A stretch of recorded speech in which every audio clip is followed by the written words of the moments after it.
Behind Megaton is a very special rock. Its appearance is ordinary, but a closer inspection reveals the rock to be hollow. Inside is a sniper rifle, ammunition, stealth boy, stimpaks, and a note titled, "As requested," which reads, "S. Here's that stuff you wanted. If anyone asks where you got it, say it was a gift from your grandma. Happy hunting. E." Long story short, E provided S with hunting gear, but we don't know who these people are or what S is hunting. In any case, E doesn't want S telling other people where the equipment came from, and due to how secretive the drop point is, there's a good chance they are up to something unethical. Now, there's no one in the game calling themselves E or S, but that's not going to stop me from trying to work out who these people really are. Before going any further, I understand this is most likely just a reference to Morrowind's expansion Blood Moon, where you can find a hollow tree stump near Thirskmead Hall. There's items inside and a blood-stained note, which reads, "S. Here is the equipment I told you about. Remember, the weak deserve no mercy. E."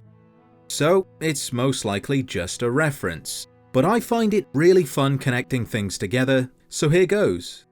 During a random encounter, there's a chance that an NPC called Sam Warwick will spawn near the hollowed out rock. Sadly, there's almost no information about Sam in the game, but thanks to Fallout 3's official game guide, we know Sam Warwick is a lone raider currently hunting defenseless creatures and wandering mutations. His plan is to bag a high-value target from a safe distance, earning him enough caps to visit Madame over at Evergreen Mills. This information is interesting, because not only does Sam's name begin with S, but he's also hunting, using a sniper rifle no less, and he's hunting a high-value target, a task where a stealth boy would certainly come in handy. It's almost as if the contents of the hollowed-out rock were tailor-made for Sam Warwick, which begs the question, if S is Sam, then who's E? Well, I have a few theories. Either E is a person or a location. Thanks to the guide, we know Sam is planning to go to Evergreen Mills, or what I suspect is E. But why would the raiders leave supplies for Sam to use unless they too benefited from Sam hunting? If we go to Evergreen Mills, there's something we can find that's unique. Inside an electrified cage is a super mutant behemoth that the raiders have somehow managed to trap.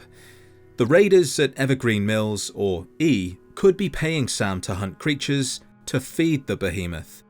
Yet the guide states Sam plans to bag a dangerous creature. If the creature's only purpose was to feed the behemoth, then it being dangerous wouldn't matter.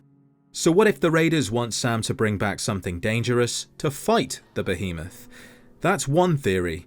S is Sam, E is Evergreen Mills, and the dangerous creature he's hunting is going to fight the behemoth in some kind of blood sport. But there's something else at Evergreen Mills that changes this theory. The slave pens.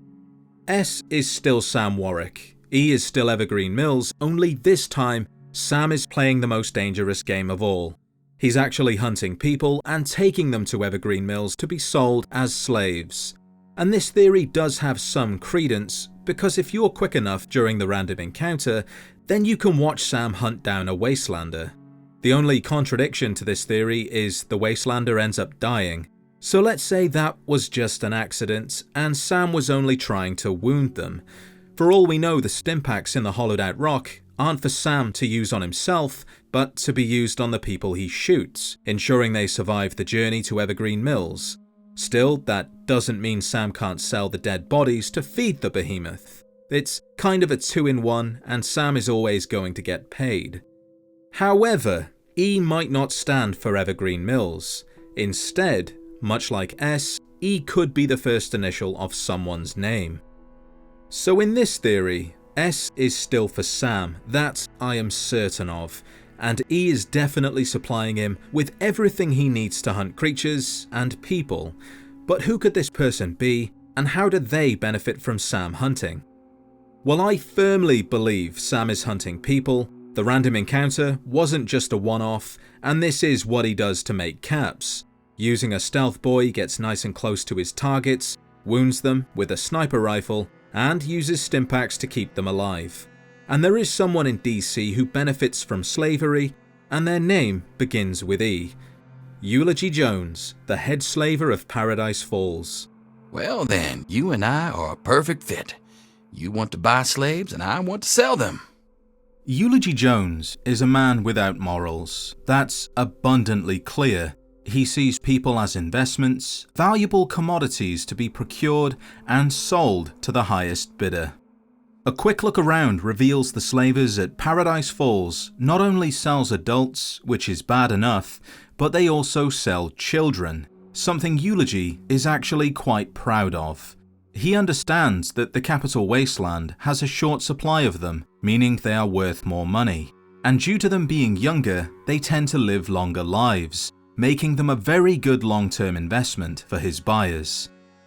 Suffice to say, hiring raiders like Sam Warwick to procure more slaves isn't out of the question, and with Lord Asher, one of Eulogy's most frequent customers, desperately needing more slaves to operate the steel mills in the pit, Eulogy has expanded his operations in order to keep up with the increasing demand.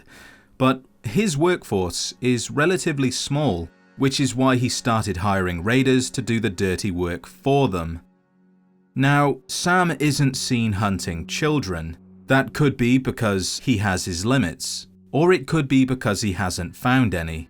The fact Sam isn't seen hunting children doesn't disprove anything, but there is something that kind of does.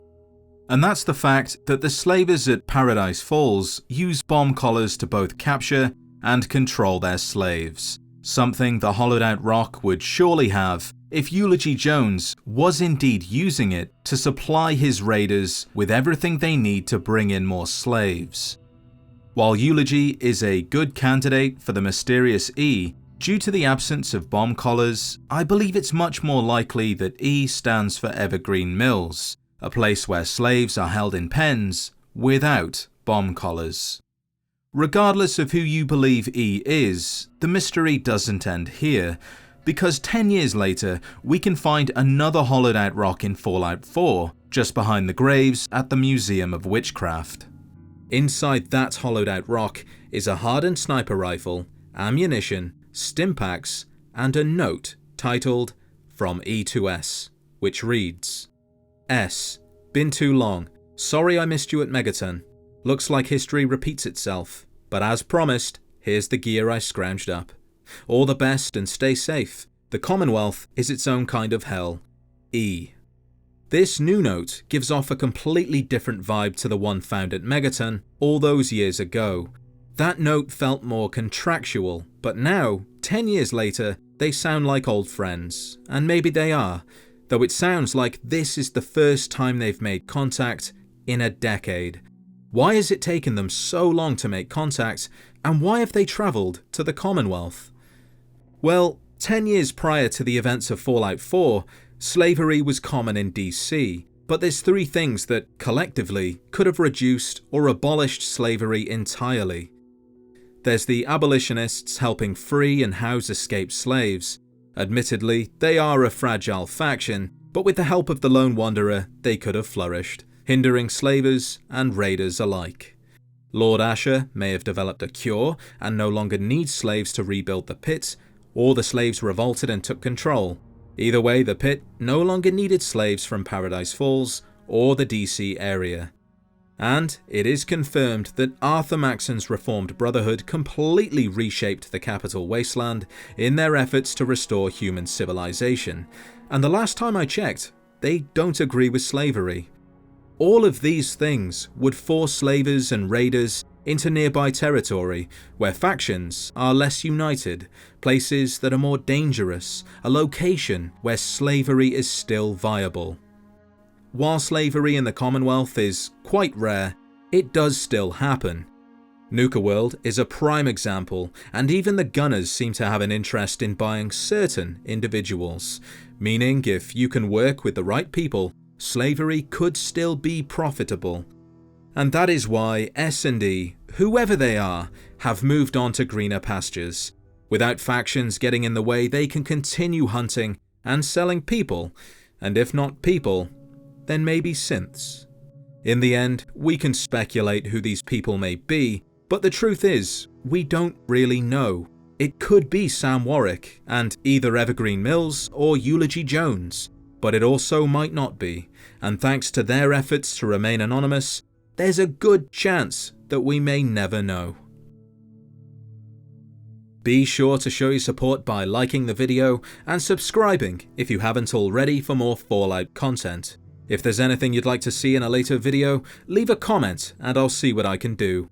With that said, thank you, as always, for watching, and I'll see you in the next adventure.